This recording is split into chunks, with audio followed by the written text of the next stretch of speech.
What's up, everybody? Welcome to my channel, Reminiscence Revival. I figured as one of my first videos, the best way for people to kind of understand where I'm coming from as a gamer is to know what my favorite game is. And as you can see right here, it's Final Fantasy 3/6. I'm not going to go into details about the why it's called one over the other. I would imagine most people that know of the game know that story. If you don't, then you can just Google it, check out Wikipedia. But it is I've been in love with it ever since I first saw it on Super Nintendo when it was known as Final Fantasy 3. I still have my original copy that I got for Christmas one year. There are so many reasons why I love this game. This isn't going to be a review. This is literally just me gushing about why it means so much to me. The first time I saw it, I had just moved to Kansas, I think, about a year prior, and didn't know that many people, but I had ended up joining the Cub Scouts and met a few guys that way and stuff, and one of the guys that I knew there, his name was Steven, he had a birthday party. So I went there, and you know, we were kids, we played around, and obviously we watched a movie, and then started playing some video games and stuff. He had asked me to bring over, he knew that I had Mario Paint, and so I was like, oh heck yeah, totally, I'll bring it over, whatever.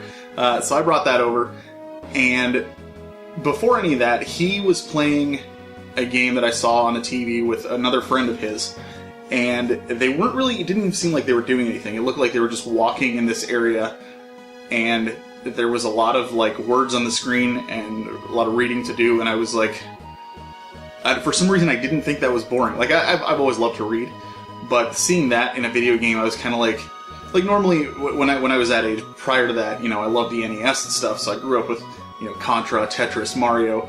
Not exactly a lot of reading required. You just, you know, play through the game and you have fun with it, and that's it.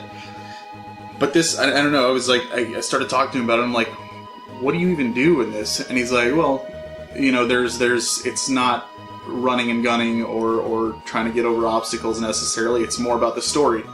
And I was like, hey, why don't you just read a book? And he's like, well, because you can see it, it's like, you know, playing a movie. Obviously a movie with Super Nintendo graphics, so it wasn't spectacular at the time, but I don't know, for some reason I was just drawn to it, and I thought it looked really, really cool. To this day, I think sprite graphics, they hold up so well that I think they're just so cool looking. So at the end of the party, he had asked me if he could borrow Mario Paint, and I was like, well, sure, but can I borrow one of your games? And he knew that I was eyeing Final Fantasy 3, which is the game that I'd seen him playing earlier, and he was like, well, I'm kind of in the middle of that one, so I don't really want to let you borrow that, but you can borrow this one. He let me borrow Final Fantasy 2 /4. And so I was like, well, okay, and I'll cover that in another video, and that's the game that ended up making me fall in love with story-focused gaming, JRPGs, that kind of thing. But this one, Final Fantasy 3, always stuck with me in my head, and I was always like, you know, as soon as I get the chance, I want to try that game because it looked so neat. Eventually, I was able to, I think my cousin rented it at one time, we got to play it, but obviously renting a 20 to 30 hour game is kind of rough, especially back then, because, you know, you had to take it back in 2 days, and then you really just don't have the time to do it because you got school and everything like that. So I really didn't have a lot of time to dive into it. And then there is a Christmas story about when I got this, and it's on one of the episodes of the Frozen North. I may make a video on that at some point, but I know my mom is watching, and I don't exactly. I know it's been like 20 plus years, but still, I think she'd be a little like angry with me if she actually heard about it. But I got it for Christmas one year, and I played the hell out of it. I absolutely loved it, and I fell in love with the characters, the story, the world, the battle system. It was just so cool, and I just never seen anything like it before. And I think one of the biggest reasons that I love it so much is, yeah, there is a story, which plenty of games have a story, and that's awesome and stuff, but this one, so for example, you've got Edgar and Sabin, they're brothers, and they were both they're twins who are heirs to the throne of a kingdom called Figaro. And their father passes away, so it's up to the two of them to rule the kingdom. Well, Sabin is like, I can't deal with the politics, I can't do this, I have to get away, you know, I can't do this. Edgar is kind of like, well, I need you, man, I need you to be here, and stuff, and Sabin's like, well, I've got to live my own life. And Edgar is a little conflicted, but at the same time, you know, he loves his brother, he wants to do his own thing. And so it's really cool. What they do is he takes a coin, and he's like, alright, if this coin lands on tails, you have to stay here with me and help me rule this kingdom. If it's heads, I'll let you go, and I'll take care of everything here, and you can live your life. So he flips the coin, and it lands heads, so Sabin gets to go off and do his own thing.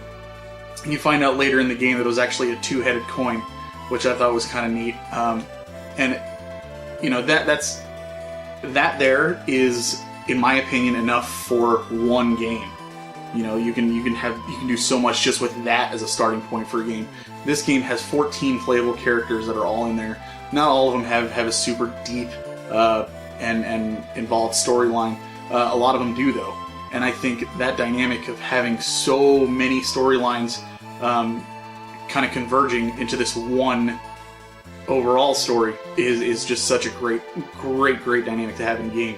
And I wish a lot more games would do that. And they're starting to do it more and more nowadays. But you know, a lot of games come out, and you have your party, and you have your main characters, and you just kind of do your own thing. That's a big reason I love the Final Fantasy series, is they tend to do that a lot with their characters as well. And since then, I mean, I've gotten strategy guides. I've gotten. This is painful as a collector to admit, but I don't have a fully boxed copy of my favorite game of all time. I have the cartridge, the original one that I got, plus the instruction manual. The instruction manual I didn't get for Christmas that year. I actually went up to, it's a GameStop now, but it was called Funko Land at the time, and I would literally go in there because they would deal in retro games. I would go in there, and it was like 3 or 4 times that I went up there, and I would be up there for something else, like buying another game or just kind of looking around or whatever. And I would just ask, do you guys have an instruction booklet for Final Fantasy 3? And every time they'd say no and stuff. And one time, the guy was like, yeah, I got one. I was like, how much do you want for it? And he was like, I'll just give it to you. And he just gave me the thing. And it's in pretty good condition. I've had it for all these years, and that's just so cool. And then I also got the original Super Nintendo Player's Guide. I don't know if you can really see it, but I got the original Super Nintendo guide that kind of just tells a story, which I thought was kind of neat. You can actually read it like a book. It's kind of cool. And then, obviously, the Brady Game Strategy Guide when it was re-released on PlayStation as Final Fantasy Anthology, which came with Final Fantasy V. Another great game, absolutely. But this one, I love just going through, and there's something with character bios that I just love, and it's a big reason that it's a travesty that we don't get this kind of stuff anymore, that everything is either online. I mean, it's great that we still have it, but I always liked opening up a new game and being able to look at the instruction booklet. First thing I do is thumb through it, read the background of the world and stuff, and look at the character bios. It's just a shame that we can't do that anymore, because now, I mean, you open up a game and it's just, well, here, Far Cry 5 just came out.